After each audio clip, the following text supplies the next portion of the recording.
Isang magandang hapon sa ating lahat mga ka-FT. Araw pala ng Tuesday ngayon. So kakatapos lang namin maglinis at kakatapos lang din magsiuwian ng mga guests dito sa loob ng May Bunga Rainforest Water Park.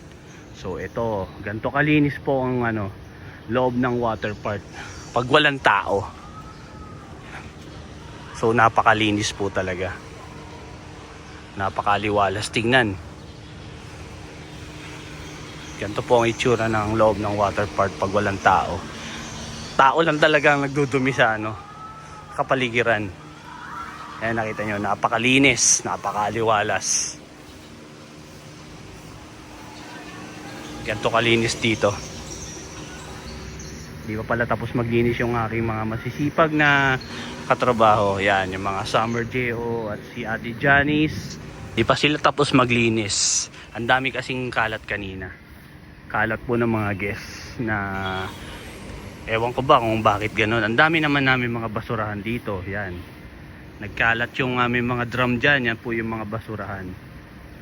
Ewan ko bakit hindi matapon-tapon dyan ng mga guests yung mga kanilang mga kalat. Talagang ay nako. Tao talagang dumudumi sa kapaligiran. So ganito po lagay dito sa loob ng water park area. Dito sa May Bunga Rainforest Park pag wala pong tao, napakaaliwalas. So punta naman tayo sa mga CR, tingnan natin.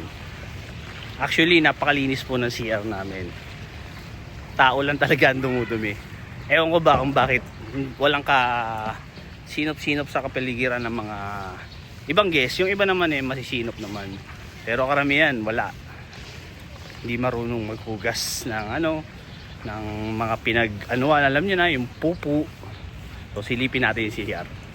So ito po yung CR ng panlalaki. Yan, pasok tayo sa loob. Yan, nakita nyo naman, malinis ang tiles. Ang tawag dito, lababo. Ito po, may tubig dito. Then ayan po yung shower. Yan, yan, may shower po dito Ito po yung parang na rin, magsisilbing, kasi lagi sinisira yung mga trapal. Itong mga to nasisira lagi, tinatanggal to, sinisira to, pati to sinisira rin. Kaya na kami, ayan, gaya na to, malinis po yan. Hindi nila kayang magbuhos ng kanilang mga pinagdumihan. Then ito, sinira rin po yan. Ay nako talaga mga guests. Hindi naman lahat, pero yung karamihan po talaga walang disiplina sa sarili. Punta naman tayo sa CR ng mga pambabae. So ganito po yung itsura ng CR pagka walang mga guests. Napakalinis po talaga. May tao pa po. Ito po yung CR ng mga pang ladies. Yan, napakalinis ng tiles. Kita nyo naman, ayan yung lababo. Pati po ito, sinisira rin to Hindi ko alam kung bakit. So, ito po yung shower room. Lahat po dito sinisira. Ayan. Araw-araw ginagawa po namin yan. Ito, lagi namin pinapalitan dahil tinatanggal. Ganito po yung sinasabi kong pinto doon sa panlalaki. Lagi po nilang sinisira to. Ayan. Ayan po yung inidoro. Hindi po barado yan. Magbubuhos lang kayo. Ito po yung mga tao dito. Ayan. Ayan, may mga tabo, bubuhusan lang po, hindi pa magawa. Ewan ko ba bakit ganun ang mga Pilipino. So yung kakatapos lang nila maglinis. Ganito po ang itsura namin pagtapos maglinis. Yan. Masaya kahit pagod. Masaya pa rin. Shoutout dito sa mga masisipag na Summer J.O. at kay Ate Janice. Yan. Ganito kalinis po sa loob ng May Bunga Rainforest Water Park.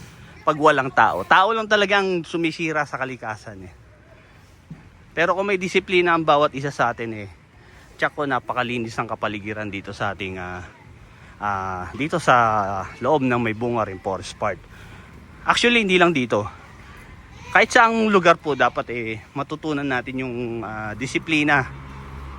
Kaso nga lang yun ang number one na nawala na rin siguro sa mga kabataan na hindi na masyado natuturo ata ng, I think hindi na mali ako, o natuturo naman hindi lang siguro sinasa buhay ng mga ibang tao, ng mga kabataan.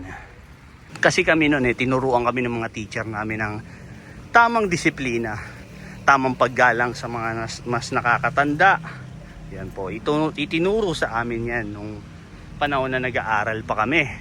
Shoutout sa mga naging teacher ko. Talagang dati matatakot ka sa mga teacher. Ngayon teacher na natatakot sa mga estudyante. So ganito po ang itsura ng loob ng May Bunga Rim Forest Water Park area. At sa mga nagpapa-shoutout nga pala sa akin, pasensya na kayo. Wala yung cellphone ko kanina kaya hindi ko kayo ma-shoutout. Pasensya na. Bawi na lang ako sa inyo pagka pumunta uli kayo dito sa loob ng Rainforest Water Park area. So hanggang dito na lang. Maraming salamat mga ka-FT. Uwian na tayo. Hanggang dito na lang. Maraming salamat mga ka-FT. Baka pwedeng i-follow nyo naman ako dito sa aking FB page at sa TikTok account. At meron din tayong YouTube account mga ka-FT. Baka pwedeng paki-subscribe naman sa aking YouTube channel. So maraming salamat. Hanggang dito na lang mga ka-FT. So see you in my next vlog. Let's go!